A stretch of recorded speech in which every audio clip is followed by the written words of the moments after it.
আমরা ইতিমধ্যে লাইভ, ঘড়ির কাঁটায় রাত 12:33 এবং আমরা যে জায়গায় দাঁড়িয়ে আছি সেই জায়গাটা তিনবারের মুখ্যমন্ত্রী মাননীয় মমতা বন্দ্যোপাধ্যায়ের বাড়ির একদম সামনে।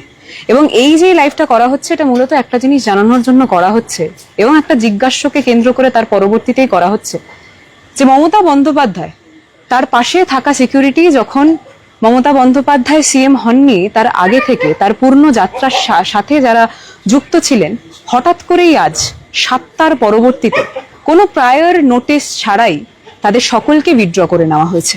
এবং যেই ঘরের দৃশ্য, সেই ঘরে আশেপাশে কোনো সিকিউরিটি নেই।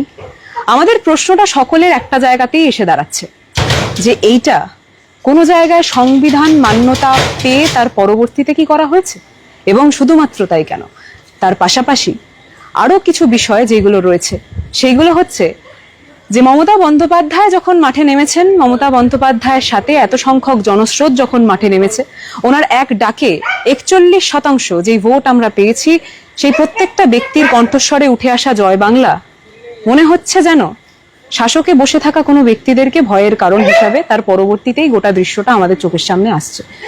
আমরা সকলে যারা এখানে উপস্থিত হয়েছি রাত 12:30টার সময়, আমরা সকলেই তৃণমূল কংগ্রেসের কর্মী হিসাবেই আমরা পরিচয় পেশ করে তার পরবর্তীতে এখানে এসেছি।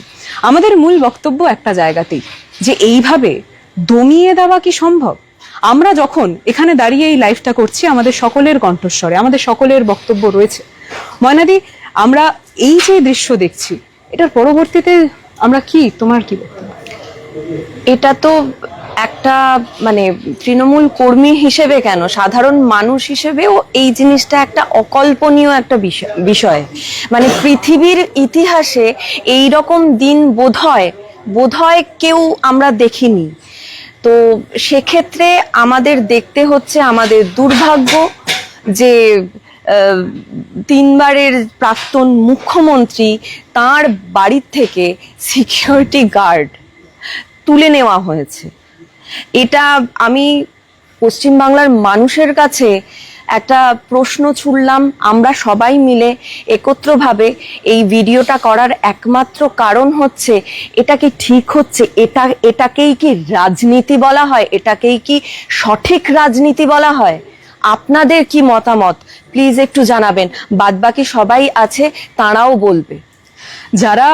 আমরা যারা প্রত্যেকে বিরোধী রাজনীতি করছি, যারা প্রত্যেকে যারা নোংরা বিলো দ্য বেল্ট রাজনীতি করার চেষ্টা করছে আমাদের সাথে, যারা কণ্ঠ দাবিয়ে দেওয়ার চেষ্টা করছে আমরা তাদেরকে একটা কথা বলতে পারি যে এইভাবে আমাদের কারোর কণ্ঠ দাবিয়ে দেওয়া সম্ভব নয়।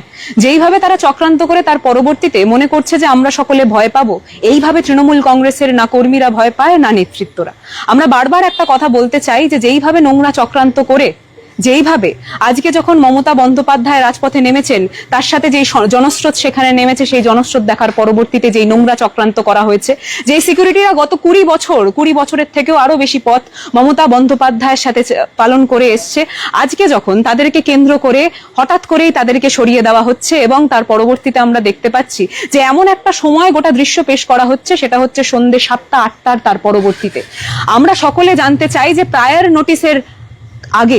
নোটিশ না জানিয়ে হঠাৎ করে এই গোটা দৃশ্য কেন করা হয়েছে।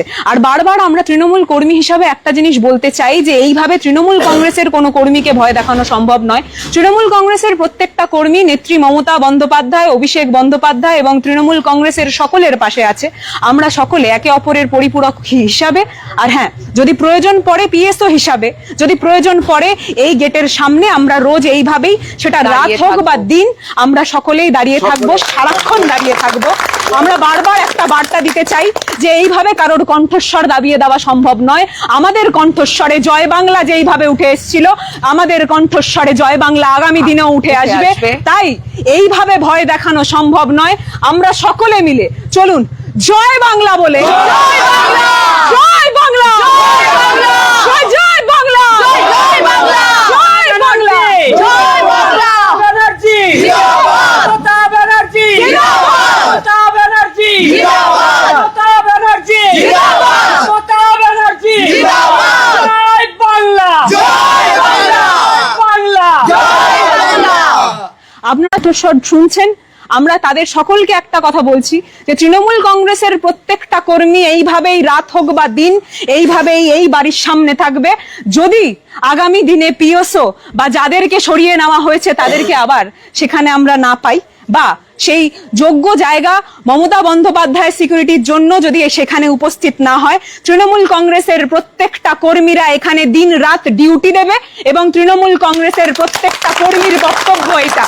তাই এইভাবে কণ্ঠরোধ করার চেষ্টা করবেন না। আর যেই মিডিয়া চ্যানেলরা রয়েছে যারা এই বিষয় তুলে ধরছে না, কিন্তু যারা এই বিষয়ে যখন আমরা প্রশ্ন তুলছি যে একটার পর একটা ঘটনা ঘটলেও সেই জিনিসগুলো দাবিয়ে দেওয়ার চেষ্টা করছে, আমরা তাদেরকে করজোরে অনুরোধ করব এইভাবে যে ব্ল্যাক ডে অফ ডেমোক্রেসি এই জিনিসটা বলার অত্যন্ত আরেকটা কারণ হচ্ছে এখানে যে এইভাবে সিকিউরিটি হাঁটিয়ে নেওয়া যায় না। আর এইভাবে যদি মনে করেন যে কাউকে ভয় দেখাবেন, আমরা বলে দিই যে তৃণমূল কংগ্রেসের প্রত্যেকটা কর্মী ভয়কে জয় করে তার পরবর্তীতে এই পথে নেমেছে, প্রত্যেকটা কর্মী ভয়কে জয় করে পথে নেমেছে।